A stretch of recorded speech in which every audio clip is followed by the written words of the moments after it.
It's a goal, I think. It is. Hodge has done it from nowhere. Ball throws it on the boots. Oh, brilliant gather by the champ. Goes with the left boot. How does he manage this? When you look back, there's been some amazing careers out of players taken in that draft, and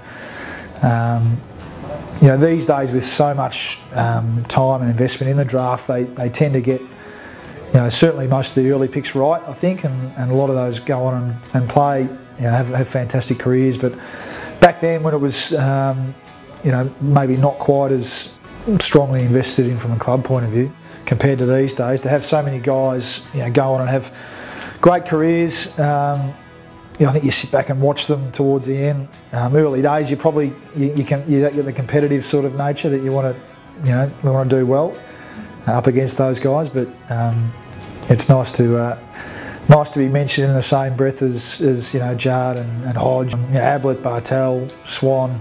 Yeah, there were some big names that year. Probably a couple of weeks out from the draft, you know, it was sort of clear that I was probably going to be around the top. So the clubs that had early picks came and visited home. I was at home at the time doing year 11 actually at school.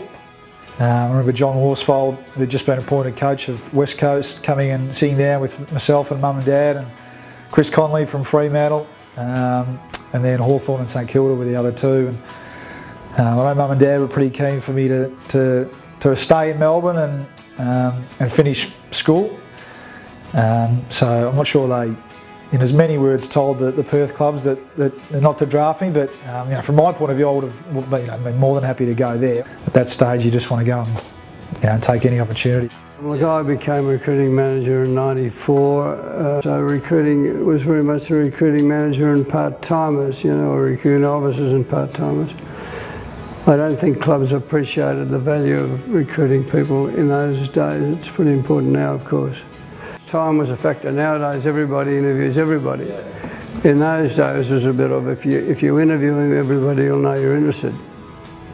For instance, we didn't do an interview with Matt Maguire because we knew Geelong were keen. Well, I think the fact that we didn't interview him or show interest, that maybe they thought they might get him a little bit later. So when I visited the family after the draft, they're a bit annoyed with me that I didn't let them know that there was a chance.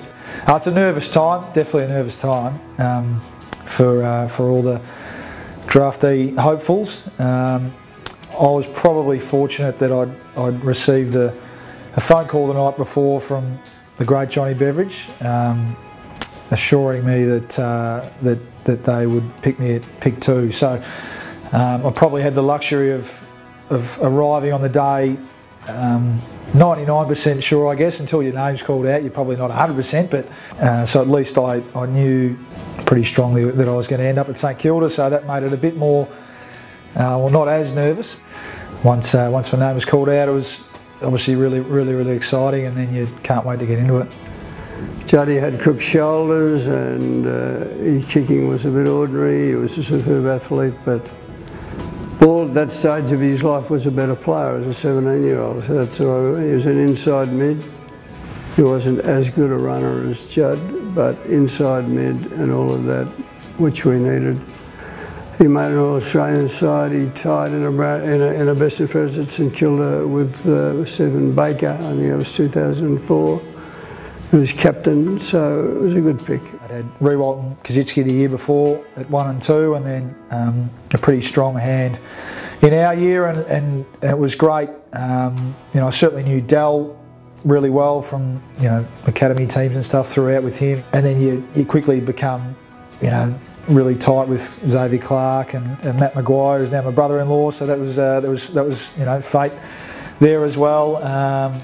And Joey, Lee Montagna and Josh Houlihan. So I saw that photo the other day. It was nice to be entering a club, I guess, you know, with such a core of senior players that we all looked up to and admired. But to go in with a group together and start together and work our way from there was really exciting.